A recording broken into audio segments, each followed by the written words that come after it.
যে কোনো সময় কারো হঠাৎ করে মাথা ব্যথা করতেছে, খেয়াল থাকতেছে না, প্রথম কাজ হচ্ছে একটু পানি খেয়ে ফেলা। কি কাজ করা? পানি খেয়ে ফেলা একটু, কি এটা 1 নাম্বার।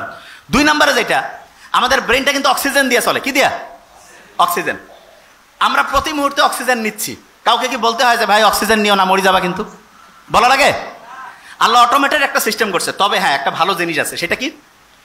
আমরা যদি কেউ বুক ভরে শ্বাস নেই, তাহলে আমাদের যে ব্রেন থেকে শুরু করে শরীরের সমস্ত অংশ ঠিক পরিভাবে অক্সিজেন পায়। এটা চাঙ্গা লাগে। এখনই প্রমাণ করছি, এখনই একটু বুক ভরে শ্বাস নিব, এটা আমি করি।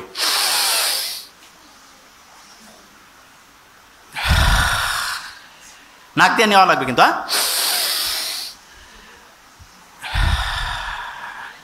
অনেকে মনে করবে তাদের যোগ ব্যায়াম করাচ্ছে না, এটা জিনিসটা কি বলি আরেকবার নেই।